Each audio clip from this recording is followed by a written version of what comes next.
from the station that's working for you. You're watching Fox 4 News at 6. A witness in a Claycomo murder case is found dead last night in his home of an apparent homicide. I'm John Holt. And I'm Dominique Ricks. Police haven't said how 56-year-old Floyd Wood died. Fox 4's Sheree Honeycutt is following this story and is live at the Claycomo police station.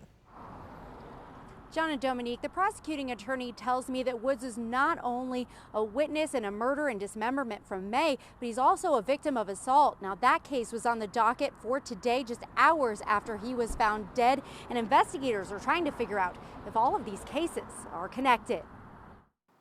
The witness in a Clay County murder case found dead just hours before the suspect was scheduled to be in court for assault. 56-year-old Floyd Wood found dead at his home. His death comes months after police responded to help Wood under different circumstances. But right now, police say they have no idea if the cases are related. According to court documents filed in May, Wood ran from his neighbor Colton Stock's home in fear after claiming that Stock assaulted and shot at him. Police say they saw smoke coming from Stock's home on North Poe Avenue. When they put out the flames, police say they found the dismembered and burned body of a Gardner man. According to court documents, Wood told police that Stock allegedly wanted the man to come to his home that day to, quote, scare him a bit because he allegedly stole from him. Stock is charged with murder and other related crimes in connection with the May case. Wood's family gave us this photo from his GED graduation. They tell me he was a kind person who took in too many people. While Wood is dead, the Clay County prosecutor says his case will still have its day in court. Now, the major case squad is activated in this case. They spoke with them this afternoon. They're working to get more information and figure out if all of these cases are related. Sheree Honeycutt, Fox 4 News. Sheree, thank you. Mystery surrounds the death of a missing teenager from Olathe who ended up dead in Kansas City, Kansas. Fox 4's Shannon O'Brien began digging into what happened. She has exclusive details live from the Olathe Police Department. Now, the Olathe police tell us that missing teen was found in the cab of a semi-tractor trailer just 2 days after she went missing. But their police report says little else about what happened. However, through our investigation, we do have some additional information. It is still unclear how the 17-year-old Jasmine Mills knew the driver of the semi, but sources say the two acquaintances met up in Olathe, and the truck driver paid Mills to wake him up at 4 o'clock Thursday morning. When she did, the truck driver allegedly told police he fell back to sleep, waking up later, finding Mills dead in the cab of his truck. Sources say the semi-driver then drove with Mills' body to Denver, Colorado, picking up a shipment, spending the night there, and returning to Kansas City, Kansas the next day. Mills' body was found in that semi Saturday, sources say, parked in a truck yard in the Argentine neighborhood on South 12th Street after a friend of the truck driver called police. This case is still under investigation. Now, sources say police believe that Jasmine Mills may have died of a drug overdose, but it's too early to tell until toxicology reports are complete. Shannon O'Brien, Fox 4 News. Spring Hill police tonight are searching for two men who they say robbed and beat up a security guard at a fireworks tent. It happened early yesterday morning south of West 183rd Street along 169 Highway near Spring Hill. Fox 4's Alana LaFleur spoke to the victim and has more from the scene. Alana.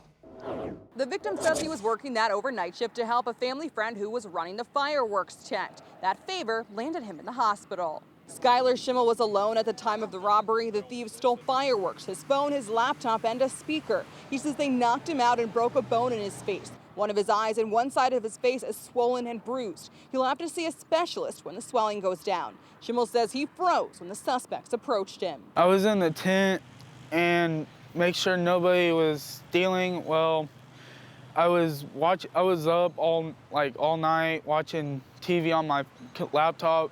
Didn't hear nobody come in. And I looked up, there they were, had a gun pointing right at me. If you know anything about what happened, call Spring Hill Police or call 474-TIPS. This is not the only crime that targeted a fireworks tent in the metro recently. Just last week, Independence Police caught thieves trying to steal fireworks there. Alana LaFleur, Fox 4 News. A $100,000 reward is being offered in a 14-year-old's death. Someone shot and killed Damian Norfleet inside his home in Grandview. It happened last week. His family says he was a star football player in middle school. They're pleading with anyone who has answers to come forward. You can call the TIPS hotline 816-474-TIPS. Kansas City police are looking for two people they want to talk with about a recent homicide.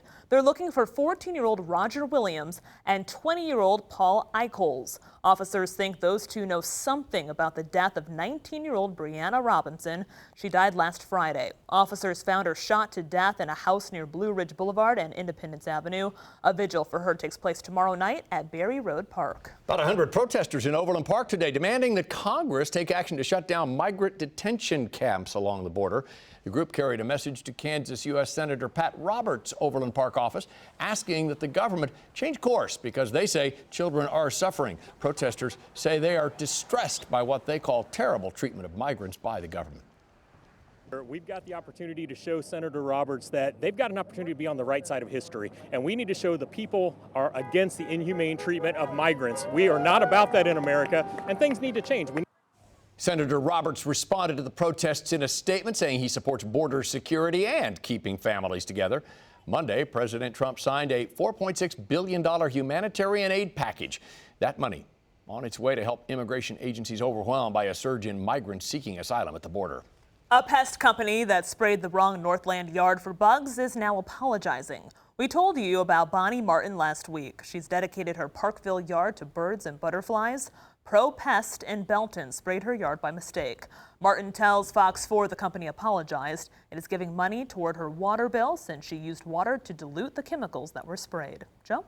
5 minutes past 6 o'clock. Here's a little area of rain, just a couple of very small cells just towards the south of downtown Kansas City. We're talking now down into the southwestern portions of Johnson County. That's a new little cell near Gardner. That one cell near Hillsdale Lake, that's fallen apart, but it's just kind of a thing to kind of watch here over the next several days. We will see some isolated cells out there. Temperatures across the area right now, somewhere in the upper 80s to lower 90s. Baser High School right now at 91 degrees. And for this evening, skies will clear out. Temperatures will drop from the 80s down to near 70 to kick off the day for tomorrow. Now, tomorrow could be a little bit different than today, and Thursday a little bit different than tomorrow. I'll tell you what I mean in about 10 minutes. Facing rising temperatures, the gift a local man is receiving thanks to some help from police officers. And a heartbreaking arrival at a Metro pet shelter. The serious problems that faces this pup on Fox 4 News at 6.